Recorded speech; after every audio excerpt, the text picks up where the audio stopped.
வாரத்தில் நடந்த முக்கிய நிகழ்வுகள் செய்தி தொகுப்பாக இங்கே. பாஜக முதல்வர்கள் பதவியேற்பு. சத்தீஸ்கர் மாநிலத்தின் புதிய முதல்வராக முன்னாள் மத்திய அமைச்சரும் பழங்குடியின மூத்த தலைவருமான விஷ்ணு தியோ சாய் கடந்த 13ஆம் தேதி பதவியேற்றார். பாஜகவைச் சேர்ந்த விஷ்ணு தியோ சாய் 4 முறை மக்களவை எம்பியாகவும் 2 முறை எம்எல்ஏவாகவும் இருந்தவர். இதேபோல் மத்திய பிரதேச முதல்வராக பாஜகவைச் சேர்ந்த மோகனும் கடந்த 13ஆம் தேதி பொறுப்பேற்றுக் கொண்டார். இதேபோல் ராஜஸ்தான் முதல்வராக பஜன்லால் சர்மா கடந்த 15ஆம் தேதி பதவியேற்றார். சுமூக உடன்பாடு. 19ஆம் தேதி இந்தியா கூட்டணி கூட்டம். மக்களவைத் தேர்தலில் பாஜக கூட்டணியை எதிர்கொள்ள எதிர்க்கட்சிகள் ஒன்றிணைந்து இந்தியா கூட்டணியை அமைத்தன. ஆனால் சட்டமன்ற தேர்தல்களில் தொகுதி பங்கீடு உள்ளிட்ட பல்வேறு முரண்கள் கூட்டணிக்குள் ஏற்பட்டது. இதன் காரணமாக கடந்த 3ஆம் தேதி நடைபெற இருந்த இக்கூட்டணியின் ஆலோசனை கூட்டம் ரத்து செய்யப்பட்டது. இதையடுத்து சமாஜ்வாடி கட்சியுடனான முரண்பாடுகளை காங்கிரஸ் களைந்தது. இதன் தொடர்ச்சியாக இந்தியா கூட்டணி கட்சிகளின் ஆலோசனை கூட்டம் டெல்லியில் வரும் 19ஆம் தேதி நடைபெறுகிறது. கெட்டிமேளம். நடிகர் ரெடின் கிங்ஸ்லி டிவி நடிகை சங்கீதாவை மணந்தார். நகைச்சுவை நடிகர் ரெடின் கிங்ஸ்லி நெல்சன் திலீப் குமார் இயக்கிய கோலமாவ கோகிலா படம் மூலம் நடிகராக அறிமுகமானார். தொடர்ந்து டாக்டர், அண்ணாத்த, ஜெயிலர் உட்பட பல படங்களில் நடித்துள்ளார். இவரும் சின்னத்திரை நடிகை சங்கீதாவும் நீண்ட நாட்களாக காதலித்து வந்தனர். இந்த நிலையில் இவர்களது திருமணம் மைசூரு சாமுண்டீஸ்வரி கோவிலில் கடந்த 10ஆம் தேதி நடைபெற்றது. இந்த தம்பதிக்கு திரையுலகினர் ரசிகர்கள் வாழ்த்துக்களை தெரிவித்தனர். அமைதிக்கான நோபல் பரிசு சிறை பறவை நர்கீஸ் முகமதுக்கு வழங்கப்பட்டது. ஜெர்மனியின் ஓஸ்லோ சிட்டி ஹாலில் நோபல் பரிசு வழங்கும் விழா கடந்த 10ஆம் தேதி நடைபெற்றது. இந்த ஆண்டுக்கான அமைதிக்கான நோபல் பரிசு ஈரானில் பெண்களின் உரிமை மற்றும் சுதந்திரத்துக்காக போராடி வரும் நர்கீஸ் முகமதுக்கு அறிவிக்கப்பட்டது. கடந்த 2021இல் நர்கீஸ் முகமதுவை ஈரான் அரசு கைது செய்து சிறையில் அடைத்தது. இன்னமும் அவர் சிறையில் இருப்பதால் இந்த பரிசை அவர் நேரடியாக பெற முடியாத சூழல் ஏற்பட்டது. இதையடுத்து அவருக்கு பதிலாக நர்கீஸின் இரட்டை குழந்தைகள் 17 வயதான அலி மற்றும் கியானி ஆகியோர் பெற்றுக் கொண்டனர். காஷ்மீருக்கான சிறப்பு அந்தஸ்து ரத்து. சரி என உச்சநீதிமன்றம் தீர்ப்பு. காஷ்மீருக்கு சிறப்பு அந்தஸ்து வழங்கும் 370வது சட்டப்பிரிவை நீக்கியது செல்லும். குடியரசுத் தலைவருக்கு அதற்கான அதிகாரம் உள்ளது என உச்சநீதிமன்ற அரசியல் சாசன அமர்வு தீர்ப்பளித்துள்ளது. இதை பிரதமர் மோடி வரவேற்றுள்ளார். இதன் மூலம் வளர்ச்சியின் அனைத்து பலன்களும் ஜம்மு காஷ்மீர் மற்றும் லடாக் பகுதி மக்களை வந்தடையும் என்று அவர் தெரிவித்துள்ளார். வீடு திரும்பினார் விஜயகாந்த். ரசிகர்கள் உற்சாகம். உடல்நலக்குறைவால் மருத்துவமனையில் அனுமதிக்கப்பட்டிருந்த தேமுதிக தலைவர் விஜயகாந்த் 3 வார சிகிச்சைக்கு பின்னர் பூரண குணமடைந்து கடந்த 11ஆம் தேதி வீடு திரும்பினார். இது தொடர்பாக அவர் வெளியிட்ட அறிக்கையில் தனக்காக பிரார்த்தனை செய்த அனைத்து நல்ல உள்ளங்களுக்கும் தனது மனமார்ந்த நன்றியை தெரிவித்துள்ளார். சூப்பர் சிங்கர் ஜூனியர் 60 லட்சம் ரூபாய்க்கான வீட்டை வென்றார் ஸ்ரீநிதா. விஜய் டிவியில் ஒளிபரப்பாகும் சூப்பர் சிங்கர் நிகழ்ச்சி ரசிகர்களிடையே வரவேற்பை பெற்ற நிகழ்ச்சியாகும். சிறுவர்களுக்கான ஜூனியர் சூப்பர் சிங்கர் நிகழ்ச்சியின் 9வது சீசன் கடந்த 10ஆம் தேதி முடிவடைந்தது. இதன் இறுதிப் போட்டியில் ஸ்ரீநிதா, ஹர்ஷினி, ரிச்சா, அக்ஷரா, அனன்யா, மேக்னா ஆகியோர் பங்கெடுத்தனர். இதில் டைட்டில் வின்னராக தேர்வான ஸ்ரீநிதா 60 லட்சம் ரூபாய்க்கான வீட்டை பரிசாக வென்றார். 2வது இடத்தை ஹர்ஷினி வென்றார். புது முயற்சியில் சமந்தா சினிமா தயாரிப்பு நிறுவனம் தொடங்கினார். தமிழ், தெலுங்கில் பிஸியாக வலம் வந்தவர் நடிகை சமந்தா வெப் தொடரிலும் கலக்கினார். இந்நிலையில் அவருக்கு மயோசிடிஸ் என்ற தசை அழற்சி நோய் ஏற்பட்டது. இதற்காக அவர் சிகிச்சை மேற்கொண்டார். தற்போது சினிமாவிலிருந்து தற்காலிகமாக விலகி ஓய்வு எடுத்து வரும் சமந்தா டாலாலா மூவி பிக்சர்ஸ் என்ற தயாரிப்பு நிறுவனத்தை தொடங்கியுள்ளார். இதன் மூலம் சர்வதேச தரத்திலான படங்களை தயாரிக்கவும் முடிவு செய்துள்ளார். Congress எம்பியிடம் ID raid. 350 கோடியை 176 மூட்டைகளில் அள்ளிச் சென்ற அதிகாரிகள். ஒடிசா மாநிலத்தின் பிரபல மதுபான உற்பத்தி நிறுவனமான பால்டியோ சாகு குழுமத்தின் மீது வரி ஏய்ப்பு குற்றச்சாட்டு எழுந்தது. இதையடுத்து இந்த நிறுவனம் தொடர்பான இடங்களில் வருமான வரி சோதனை நடத்தப்பட்டது. இதில் தொடர்புடைய ஜார்க்கண்ட் காங்கிரஸ் எம்பி தீரஜுக்கு சொந்தமான இடங்களிலும் சோதனை நடத்தப்பட்டது. இதில் மொத்தமாக ரூபாய் 350 கோடி கைப்பற்றப்பட்டது.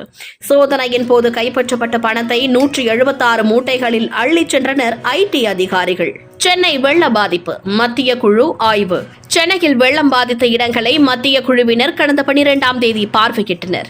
2 நாட்கள் வெள்ளம் பாதித்த பகுதிகளை முழுமையாக பார்வையிட்ட மத்திய குழுவினர் நிறைவாக முதல்வர் மு.க.ஸ்டாலினையும் சந்தித்து பேசினர். அப்போது பாதிப்புகளை சரி செய்ய தற்காலிக நிவாரணமாக ரூபாய் 7,033 கோடியும் நிரந்தர நிவாரணமாக ரூபாய் 12,659 கோடியும் வழங்கிட வேண்டும் என மத்திய குழுவினரிடம் முதல்வர் ஸ்டாலின் கோரிக்கை மனு அளித்தார். எண்ணூர் எண்ணெய் கசிவு இழப்பீடு வழங்க உத்தரவு. சென்னை பக்கிங்ஹாம் கால்வாய் எண்ணூர் கழிமுக பகுதிகளில் எண்ணெய் கசிவு ஏற்பட்ட இடங்களை கண்டறிந்து உடனடியாக அவற்றை நீக்குமாறு சிபிசிஎல் நிறுவனத்துக்கு மாசு கட்டுப்பாட்டு வாரியம் உத்தரவிட்டுள்ளது. மேலும் இதனால் வாழ்வாதாரம் பாதிக்கப்பட்ட மக்களுக்கு இழப்பீடு வழங்கவும் உத்தரவிட்டுள்ளது. தமிழக அரசு சார்பில் சென்னை எண்ணூர் கிரீக் பகுதியில் ஏற்பட்டுள்ள எண்ணெய் கசிவை அகற்றும் பணி தீவிரமாக நடந்து வருவது குறிப்பிடத்தக்கது. வெளியானது அடுத்த பட தலைப்பு. வேட்டையனானார் ரஜினிகாந்த். ஜெயிலர் படத்தின் வெற்றியை அடுத்து ரஜினி நடிக்கும் படத்தை தாசே ஞானவேல் இயக்கி வருகிறார். இந்நிலையில் கடந்த 12ஆம் தேதி நடிகர் ரஜினிகாந்த் தனது 73வது பிறந்த நாளை கொண்டாடினார். இதை முன்னிட்டு லைகா நிறுவனம் அவரது புதிய படத்தின் தலைப்பை வெளியிட்டது. படத்துக்கு வேட்டையன் என்ற தலைப்பு வைக்கப்பட்டுள்ளது. இது தொடர்பான அறிவிப்பு வீடியோ வெளியாகி சமூக வலைதளங்களில் வைரலானது. தூய்மை பணியாளர்களுக்கு மரியாதை. தலா ரூபாய் 4,000 வழங்கிய முதல்வர். கனமழையால் பாதிக்கப்பட்ட பகுதிகளில் தேங்கிய குப்பையை அகற்றிய 3,449 தூய்மை பணியாளர்களுக்கு தலா ரூபாய் 4,000 ஊக்கத்தொகையையும் பாராட்டு சான்றிதழையும் முதல்வர் ஸ்டாலின் வழங்கினார். இதன் மூலம் தூய்மை பணியாளர்களுக்கு ரூபாய் 1,77,96,000 ஊக்கத்தொகை வழங்கப்பட்டுள்ளது. என் மீது தாக்குதல் நடத்த சதி. கேரள முதல்வருக்கு எதிராக ஆளுநர் பரபரப்பு குற்றச்சாட்டு. கேரள ஆளுநர் ஆரிஃப் முகமது கான் கடந்த 11ஆம் தேதி டெல்லி செல்வதற்காக திருவனந்தபுரம் சர்வதேச விமான நிலையத்துக்கு காரில் சென்றார். அப்போது வழியில் ஆளும் மார்க்சிஸ்ட் கம்யூனிஸ்ட் கட்சியின் மாணவர் அமைப்பைச் சேர்ந்தவர்கள் அவருக்கு கருப்பு கொடி காட்டியுள்ளனர். அவரது கார் மீதும் தாக்குதல் நடத்தியுள்ளனர். ஓரிடத்தில் ஆளுநரின் காரை இடைமறித்துள்ளனர். இச்சம்பவம் குறித்து கருத்து தெரிவித்துள்ள ஆளுநர் ஆரிஃப் முகமது கான், என் மீது தாக்குதல் நடத்த கேரள முதல்வர் பினராயி விஜயன் சதி செய்கிறார் என குற்றம் சாட்டியுள்ளார். 12 முறை சுடப்பட்டேன். பெண் ராணுவ அதிகாரி பகீர் தகவல். பாலஸ்தீனத்தின் காசா மீது 2 மாதங்களுக்கு மேலாக இஸ்ரேல் தாக்குதல் நடத்தி வருகிறது. இந்நிலையில் ஹமாஸ் தாக்குதலில் காயமடைந்த இஸ்ரேலிய பெண் ராணுவ அதிகாரி ஈடன் ராம் தன்னுடைய அனுபவத்தை பகிர்ந்துள்ளார். அதில் 12 முறை சுடப்பட்ட நான் இன்று உயிரோடு இருப்பது ஒரு அதிசயம்தான் என்று அவர் தெரிவித்துள்ளார். அவரது ராணுவ சேவையை கௌரவிக்கும் விதமாக கடந்த வாரம் இஸ்ரேல் அரசு அவருக்கு விருது வழங்கியது. நாடாளுமன்றத்தில் அத்துமீறல். கலர் புகை குப்பிகளுடன் புகுந்த ஆசாமிகள். கடந்த 13ஆம் தேதி நாடாளுமன்ற கூட்டம் நடந்து கொண்டிருந்த போது மக்களவையின் பார்வையாளர் மாடத்திலிருந்து இருவர் அவைக்குள் புகைக்குப்பிகளை வீசினர். அவர்கள் இருவரும் எம்பிக்களின் மேஜை மீது ஏறி தாவி குதித்து ஓடியதால் பதற்றமான சூழல் ஏற்பட்டது. இது தொடர்பாக 4 பேரை டெல்லி சிறப்பு போலீசார் கைது செய்தனர். இவர்கள் மீது உபா சட்டத்தின் கீழ் வழக்கு பதிவு செய்யப்பட்டு விசாரணை நடைபெற்று வருகிறது. 2001 டிசம்பர் 13ஆம் தேதி 5 தீவிரவாதிகள் நாடாளுமன்றத்தின் உள்ளே புகுந்து தாக்குதல் நடத்தினர். இந்த தாக்குதல் சம்பவத்தின் 22ஆம் ஆண்டு நினைவு தினம் கடந்த 13ஆம் தேதி அனுசரிக்கப்பட்டது. அதே நாளில் இத்தகைய சம்பவம் நடந்துள்ளது நாடு முழுவதும் பெரும் அதிர்வலைகளை ஏற்படுத்தியுள்ளது. பால் கொள்முதல் விலை உயர்வு. விற்பனை விலையில் மாற்றம் இல்லை. தமிழகத்தில் பால் உற்பத்தியாளர்கள் நலன் காக்கும் வகையில் ஆவின் பால் கொள்முதல் விலையை லிட்டருக்கு ரூபாய் 3 உயர்த்தி முதல்வர் மு.க.ஸ்டாலின் உத்தரவிட்டுள்ளார். இதன் மூலம் 4 லட்சம் பால் உற்பத்தியாளர்கள் பயனடைவார்கள் என தமிழக அரசு தெரிவித்துள்ளது. உச்சநீதிமன்றம் தலையிட வேண்டும் என ஆளுநர் எதிர்பார்ப்பது ஏன்? தலைமை நீதிபதி கேள்வி. நிலுவையில் உள்ள சட்ட மசோதாக்களை ஒப்புதல் அளிக்கும் விவகாரமானது தமிழக முதல்வருக்கும் ஆளுநருக்கும் இடையிலான பிரச்சினை. இதில் ஒவ்வொரு முறையும் உச்சநீதிமன்றம் தலையிட வேண்டும் என ஆளுநர் எதிர்பார்ப்பது ஏன் என கேள்வி எழுப்பியுள்ள உச்சநீதிமன்றம், இருவருக்கும் இடையே பரஸ்பரம் சுமூக உறவு இருந்தால்தான் தீர்வு ஏற்படும் என அறிவுறுத்தியுள்ளது. வைகுண்ட ஏகாதசி பெருவிழா. ஸ்ரீரங்கத்தில் பகல் 10 உற்சவம் தொடக்கம். ஸ்ரீரங்கம் ரங்கநாதர் கோவிலில் வைகுண்ட ஏகாதசி பெருவிழாவின் தொடக்கமாக பகல் 10 உற்சவம் கடந்த 13ஆம் தேதி தொடங்கியது. இதையொட்டி உற்சவர் நம்பெருமாள் பகல் 10 உற்சவ நாட்களில் வெவ்வேறு அலங்காரங்களில் அர்ஜுன மண்டபத்தில் எழுந்தருளி பக்தர்களுக்கு சேவை சாதிப்பார். வரும் 23ஆம் தேதி அதிகாலை 4 மணிக்கு சொர்க்கவாசல் திறப்பு நடைபெறும். நாடாளுமன்றத்தில் அமளி, 14 எம்பிக்கள் சஸ்பெண்ட். நாடாளுமன்ற மக்களவையில் கடந்த 12ஆம் தேதி 2 இளைஞர்கள் அத்துமீறி நுழைந்து வண்ண புகை குப்பிகளை வீசினர். இந்த விவகாரம் தொடர்பாக உள்துறை அமைச்சர் அமித்ஷா உரிய விளக்கம் அளிக்க கோரி நாடாளுமன்றத்தின் இரு அவைகளிலும் எதிர்க்கட்சி உறுப்பினர்கள் 14ஆம் தேதி கடும் அமளியில் ஈடுபட்டனர். இதையடுத்து காங்கிரஸ், திமுக உள்ளிட்ட கட்சிகளைச் சேர்ந்த 14 எம்பிக்கள் கூட்டத்தொடர் முழுவதும் இடைநீக்கம் செய்யப்பட்டனர். தொடங்கியது சென்னை சர்வதேச திரைப்பட விழா. 126 படங்கள் திரையிடப்படுகிறது.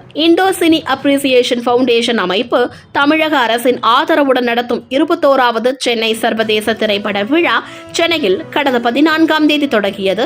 21ஆம் தேதி வரை நடைபெறும் இந்த விழாவில் 57 நாடுகளின் 126 திரைப்படங்கள் திரையிடப்படுகின்றன. போட்டி பிரிவில் அநீதி, அயோத்தி, மாமன்னன், போர் தொழில், ராவண கோட்டம், செம்பி, விடுதலை உள்ளிட்ட 12 தமிழ் படங்களும் திரையிடப்படுவது குறிப்பிடத்தக்கது. ஹிந்தி தெரியாதா? கோவா தொழில் பாதுகாப்பு படை அதிகாரிக்கு தலைவர்கள் கண்டனம். கோவா விமான நிலையத்தில் தமிழ் பெண் பொறியாளர் ஒருவரிடம் ஹிந்தி தெரியாதா என கேட்ட மத்திய தொழில் பாதுகாப்பு படை அதிகாரி ஒருவர் இந்தியாவில் உள்ள அனைவரும் ஹிந்தி கற்க வேண்டும் என கூறியது பெரும் விவாதமானது. இது தொடர்பான வீடியோவும் வைரலானதை அடுத்து தமிழக முதல்வர் உள்பட அரசியல் கட்சி தலைவர்கள் பலர் இதற்கு தங்களது கண்டனத்தை தெரிவித்தனர். தேமுதிக பொதுச் செயலாளரானார் பிரேமலதா. விஜயகாந்த் முன்னிலையில் அங்கீகாரம். தேமுதிகவின் 18வது தலைமை செயற்குழு பொதுக்குழு கூட்டம் கடந்த 14ஆம் தேதி சென்னையில் நடைபெற்றது. இந்த கூட்டத்துக்கு கட்சியின் தலைவர் விஜயகாந்த் தலைமை வகித்தார். நீண்ட நாட்களுக்கு பிறகு பொது மேடையில் அவரை பார்த்த கட்சி நிர்வாகிகள் ஆரவாரம் செய்தனர். இந்த கூட்டத்தில் தேமுதிக பொதுச் செயலாளராக பிரேமலதா ஒருமனதாக தேர்வு செய்யப்பட்டார். கருணாநிதியின் சிலையை வைக்க இடம் கொடுக்க விரும்பவில்லை. உரிமையாளர் விளக்கம். முன்னாள் முதல்வர் கருணாநிதியின் ஆரம்ப நாட்களில் அவருக்கு கதை, வசனம் எழுத வாய்ப்புகள் வழங்கிய நிறுவனம் சேலம் மாடர்ன் தியேட்டர்ஸ்.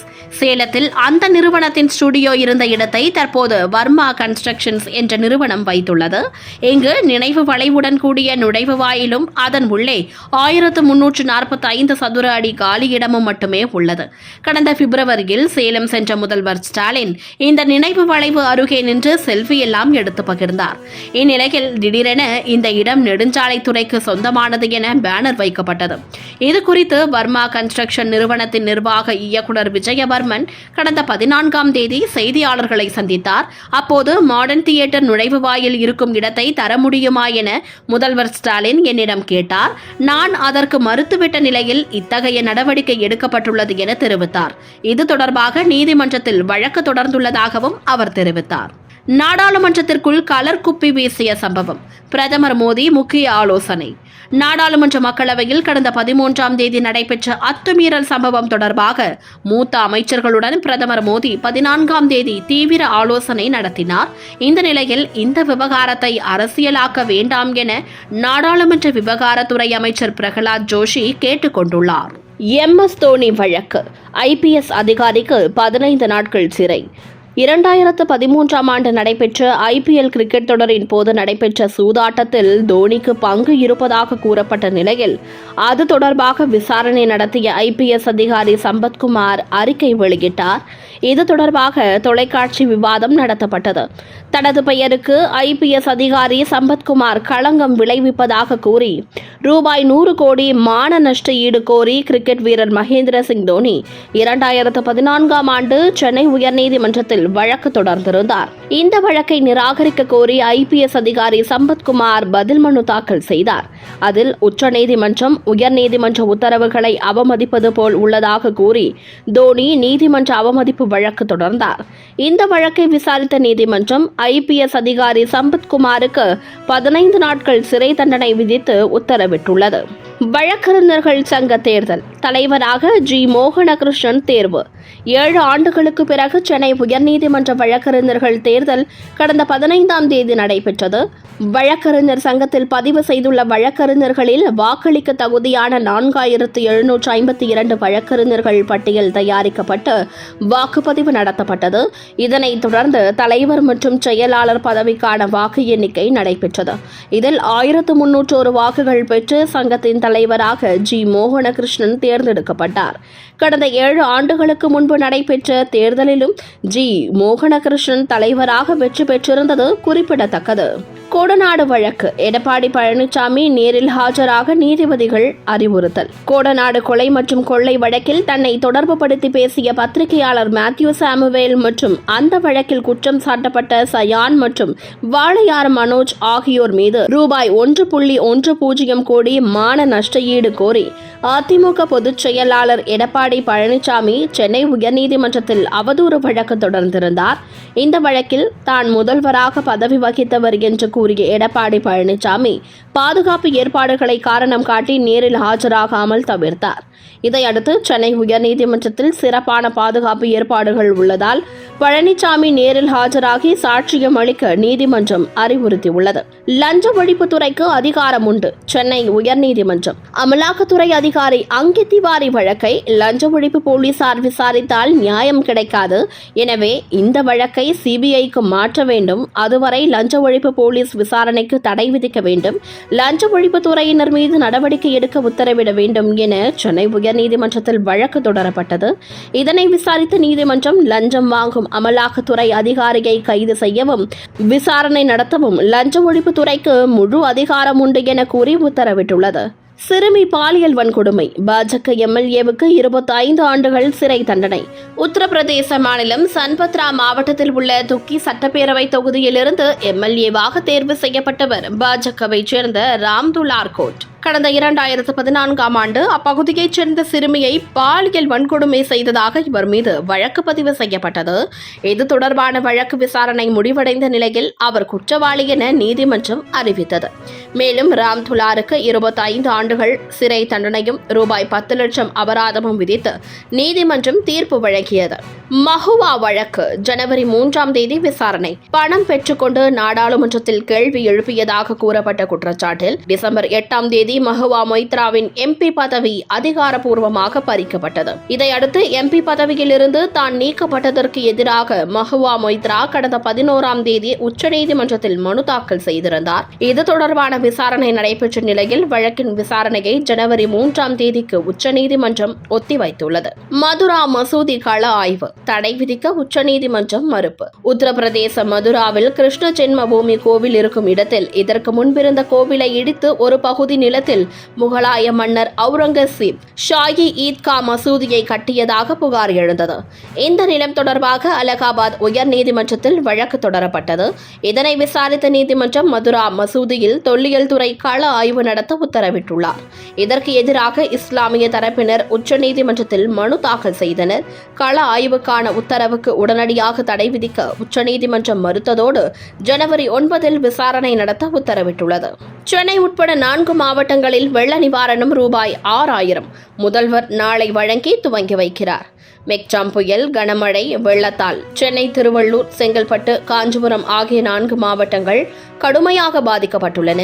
இந்த மாவட்ட மக்களுக்கு நியாய விலைக் கடைகள் மூலம் ரூபாய் 6000 நிவாரணத் தொகை வழங்கப்படும் என்று முதல்வர் கடந்த 9ஆம் தேதி அறிவித்தார். இதற்கான டோக்கன்கள் வழங்கப்பட்டு வருகின்றன. நாளை டிசம்பர் 17ஆம் தேதி முதல் நிவாரணத் தொகை வழங்கப்படுகிறது. இதனை சென்னை வேளச்சேரியின் அஷ்டலட்சுமி நகரில் பயனாளிகளுக்கு நிவாரணத் தொகையை வழங்கி தமிழக முதல்வர் ஸ்டாலின் தொடங்கி வைக்கிறார். முகநூல் பக்கம் முடக்கம். மேயர் ஷெல்லி ஓபராய் அதிர்ச்சி. டெல்லி மாநகராட்சி மேயர் ஷெல்லி ஓபராய் தனது முகநூல் பக்கம் முடக்கம் செய்யப்பட்டதாக கடந்த 15ஆம் தேதி கூறியதுடன் கடந்த சில நாட்களாக தனது சமூக ஊடக பக்கத்தை தன்னால் அணுக முடியவில்லை என்றும் கூறியுள்ளார். இதனை அவர் தனது எக்ஸ் பக்கத்தில் பதிவிட்டுள்ளார். சபரிமலையில் 28 நாட்களில் ரூபாய் 134.44 கோடி வருவாய். சபரிமலையில் வருடாந்திர மண்டல மகர விளக்கு பூஜைக்காக நடை திறக்கப்பட்ட 28 நாட்களில் ரூபாய் 134.44 கோடி வருவாய் கிடைத்துள்ளதாகவும் கடந்த ஆண்டு இதே காலகட்டத்தில் ரூபாய் 154.77 கோடியாக இருந்தது என திருவிதாங்கூர் தேவசம் போர்டு தெரிவித்துள்ளது. சபரிமலையில் எதிர்பார்த்ததை விட குறைவான எண்ணிக்கையிலான பக்தர்கள் வருகையால் வருமானம் குறைந்துள்ளது என தெரிவிக்கப்பட்டுள்ளது. சேலம் மாடர்ன் தியேட்டர்ஸ் நுழைவாயிலில் கலைஞர் சிலை அரசு விளக்கம். மாடர்ன் தியேட்டர்ஸ் நுழைவாயில் வளைவு தற்போது நெடுஞ்சாலைத்துறையின் நிலத்திலேயே முழுமையாக அமைந்திருப்பது கண்டறியப்பட்டுள்ளது. பழமையான இந்த நுழைவாயில் வளைவை பாதுகாத்து பராமரிப்பது மட்டுமே அரசின் நோக்கம். அதன் அடிப்படையில் இந்த பகுதியில் வேறு கட்டுமான பணிகளை மேற்கொள்வதற்கோ சிலைகளை நிறுவுவதற்கோ அரசிடம் எந்த ஒரு திட்டமும் இல்லை என்று தமிழக பொதுப்பணித்துறை மற்றும் நெடுஞ்சாலைகள் துறை அமைச்சர் ஏவ வேலு கூறியுள்ளார்.